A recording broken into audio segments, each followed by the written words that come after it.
আপনাকে কে ডেকেছে? এই আমি বাবাকে আমি ডেকেছি। বল কি সমস্যা? বাবা, এই বাড়িতে না ভূত আছে। ভূত আছে কি করে বুঝলি? বাবা, রাতে ঘুমালেই না এসে চড় মারে। আচ্ছা, এমন কি কোনোদিন হয়েছে যে তোর বউ বাপের বাড়ি গিয়েছে আর ভূত এসে তোকে চড় মেরেছে? না, এরকম তো কোনোদিন হয়নি। বুঝতে পেরেছি, রান্না করে যেতে হবে, আর যে রান্না করে তাকে আমার সঙ্গে যেতে হবে। যাও, বাবার সঙ্গে একটু রান্না করে যাও। কি ব্যাপার এবার সত্যি সত্যি বলো তো? ও যখন রাতে ঘুমায় না খুব নাক ডাকিয়া, একদম আমি ঘুমাতে পারি না, ওই জন্য চড় মেরে দিই। আমি তো আগেই বুঝতে পেরেছি ভূত মঞ্জুলিকা হচ্ছে তুমি। দাঁড়াও, তোমার বরকে গিয়ে বলছি। বাবা বাবা, দয়া করে আমার স্বামীকে কিছু বলবেন না।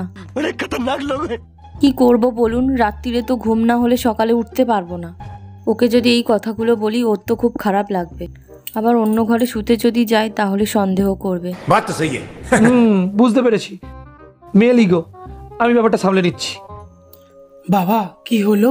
শোন, ভূত মঞ্জুলিকা তোকে ভালোবাসে, তাই তুই অন্য কোনো মেয়ের সঙ্গে ঘুমাস সে সহ্য করতে পারে না। রাতে একা শুবি, বউয়ের সঙ্গে নয়, ঠিক আছে? আর মাঝে মাঝে বউয়ের হাতে কাজ করে দিস। বাবা, তোমার ফিসটা। একদম চালাকি করার চেষ্টা করবি না, চুপচাপ যেখানে যেতে বলবো সেখানে যাবি, না তো একটা দানা ভরে দেবো না, স্বর্গে চলে যাবি। চল চল।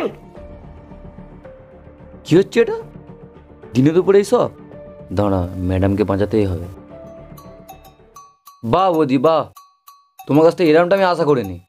তুমি একটা পুলিশের বউ হয়ে এরকম একটা অচেনা ছেলের সাথে ঘুরে বেড়াচ্ছ।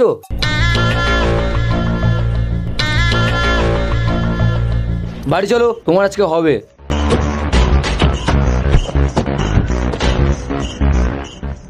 আরে ভাই, তুমি কে?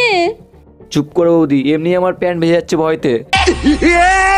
আমি বুঝতে পেরেছি, তুমি ওই লোকটার হাত থেকে আমাকে বাঁচানোর জন্য করলে তো। হ্যাঁ, থ্যাংক ইউ ভাই। ওয়েলকাম। এবার কি আছে ব্যাগ থেকে বের করো দেখি।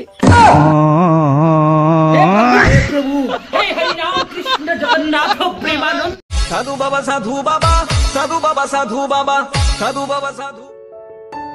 মাটি আনতে বলেছিলাম, এনেছিস তো? এই তো বাবা। কই দে। তোর বউয়ের অবৈধ প্রেম চলছে তোর প্রতিবেশীর সঙ্গে, আর তোর বাড়িতে তোর যে 4টে ছেলে মেয়ে আছে তার মধ্যে 2টো তোর নয়, তোর প্রতিবেশীর। আর 1 সপ্তাহের মধ্যে তোর বউ পালাবে তোর প্রতিবেশীর সঙ্গে। আচ্ছা বাবা, তুমি গড় গড় করে সব কথা কি করে বলে দিচ্ছ? তুমি তো বাবা অন্তর্যামী। এই যে তুই তোর বাড়ি থেকে মাটি এনেছিস, এই মাটির সাহায্যেই আমি সব বলে দিচ্ছি। কিন্তু বাবা, মাটিটা তো আমি তোমার বাড়ি থেকে এনেছি। খতম।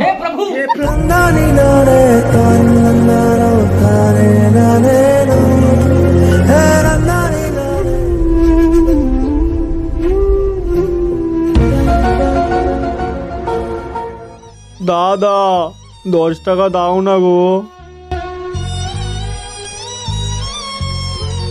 এই নাও। ধন্যবাদ দাদা। এই শোন, আমার জন্য একটা বার্গার নিয়ে আয়। শালা ভিখারি। এই বার্গার 10 টাকা নয়, বার্গার 40 টাকা।